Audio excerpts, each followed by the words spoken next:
Meanwhile, the Azimio One Kenya coalition has unveiled its 7-member team to champion its agenda in the bipartisan talks. In a day-long meeting in Stony Athi, Machakos County, the Azimio leaders have laid down their terms of engagement during the talks, including demand for reduction in the price of unga to 100 shillings for a 2-kilogram packet. Stephen Latour reports.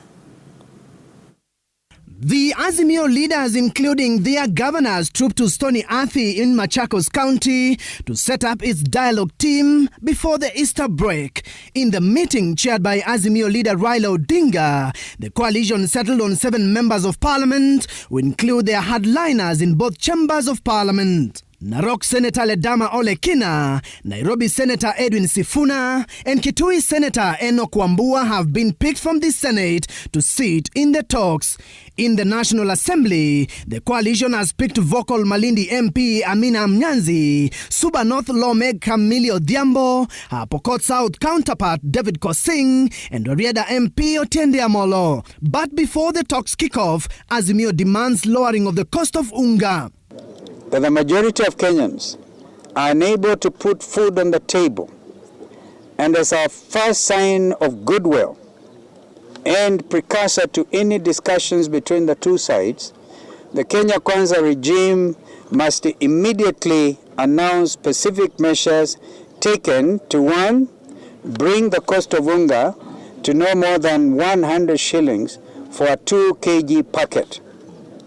Number 2, a reduction in the cost of fuel and electricity. Number 3, an immediate reduction in school fees. We go to these talks convinced that some issues, in particular, lowering the price of food, is urgent, can't wait, and does not even need the talks. Opening of the servers is not negotiable. Azimio wants the Joint Select Committee to report back to the bicameral parliament within 60 days after their first sitting. The Raila Odinga-led coalition has further set terms of engagement for their 7-member team to stick to during the talks. Among them is to investigate causes of the rise in the cost of living and recommend tenable and sustainable economic reforms, including measures such as subsidies and basic minimum income for workers. Azimio also wants its members to stick to talks on a review and forensic audit of the records of the IEBC before, during and after the 2022 presidential election, as well as review dismissal of IEBC commissioners and reinstatement of the Cherera 4. Azimio also wants a review of the political parties law and recommend changes to the law that will entrench party discipline. MPs who cross over to other parties be compelled to resign and seek fresh mandate, including nominated members. The meeting also proposing the removal of Deputy Minority Whip Sabina Chege, who they claimed crossed to the Kenya Kwanza side alongside other Jubilee MPs. We reaffirm that we in Azimio la Umoja One Kenya coalition are ready and open to a genuine, honest and transparent dialogue in the interest of Kenya, devoid of some of the grandstanding and intransigence we are witnessing from some in Kenya Kwanza. We agree that a balanced process spearheaded by members of parliament from both sides and backed by experts is an appropriate way to proceed. Azimio also rubbished claims that they are pushing for a coalition government. And that is why we are saying, open the saba.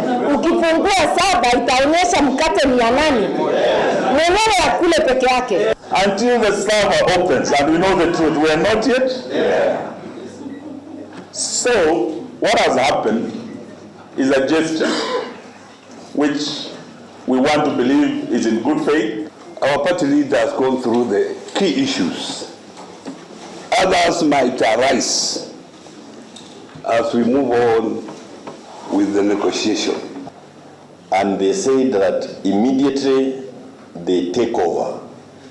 Na Biblia wakiweka chini na baba na Uhuru waondoke kwa barabara, chakula itakuwa imerudi chini.